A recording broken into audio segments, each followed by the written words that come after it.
স্বামী বিবেকানন্দকে প্রশ্ন করা হয়েছিল, তুমি কোথা থেকে এসেছো? বলছে, আমি বাংলা থেকে এসেছি।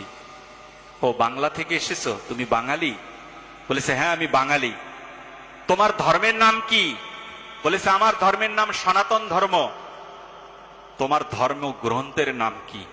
স্বামী বিবেকানন্দ গর্জে উঠে সেই শিকাগো শহরের মধ্যে বলেছিলেন, আমার সনাতন ধর্মের গ্রন্থের নাম হচ্ছে শ্রীমৎ ভগবত গীতা। সবাই হেসে দিয়ে বলেছিলেন, ও শ্রীমৎ ভগবত গীতা, তাকিয়ে দেখো একটা টেবিলের উপরে সমস্ত গ্রন্থ রাখা হয়েছে, তোমার গীতা কোথায় আছে খুঁজে দেখো।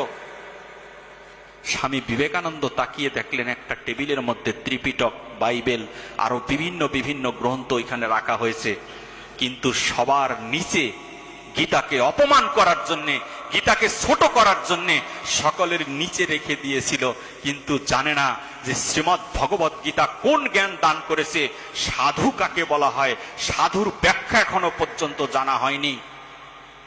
আজকে সাধু স্বামী বিবেকানন্দ বলছেন যে এখানেও আপনারা প্রমাণ করে দিলেন গীতা শ্রেষ্ঠ। বলেছে কিভাবে? বলেছে, যিনি সকলের ভার বহন করতে পারে তাকে বলা হয় শ্রীমৎ ভগবত গীতা। আজকে আপনার এই আসরেও প্রমাণ হয়ে গেল, সকলের ভার যিনি বহন করছেন এখনো বসে বসে, তার নামেই হচ্ছে শ্রীমৎ ভগবত গীতা।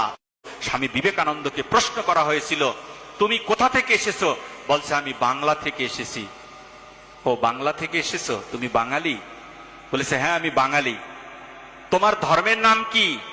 বলেছে, আমার ধর্মের নাম সনাতন ধর্ম। তোমার ধর্ম গ্রন্থের নাম কি?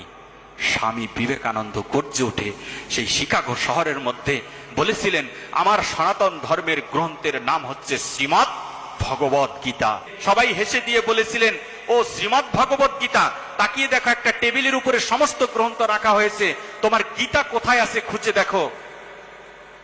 স্বামী বিবেকানন্দ তাকিয়ে দেখলেন একটা টেবিলের মধ্যে ত্রিপিটক, বাইবেল, আরো বিভিন্ন বিভিন্ন গ্রন্থ এখানে রাখা হয়েছে, কিন্তু সবার নিচে গীতাকে অপমান করার জন্যে, গীতাকে ছোট করার জন্যে সকলের নিচে রেখে দিয়েছিল। কিন্তু জানে না যে শ্রীমৎ ভগবত গীতা কোন জ্ঞান দান করেছে, সাধু কাকে বলা হয়, সাধুর ব্যাখ্যা এখনো পর্যন্ত জানা হয়নি। আজকে সাধু স্বামী বিবেকানন্দ বলছেন যে এখানেও আপনারা প্রমাণ করে দিলেন গীতা শ্রেষ্ঠ। বলেছে কিভাবে? বলেছে, যিনি সকলের ভার বহন করতে পারে তাকে বলা হয় শ্রীমৎ ভগবত গীতা। আজকে আপনার এই আসরেও প্রমাণ হয়ে গেল, সকলের ভার যিনি বহন করছেন এখনো বসে বসে, তার নামেই হচ্ছে শ্রীমৎ ভগবত গীতা।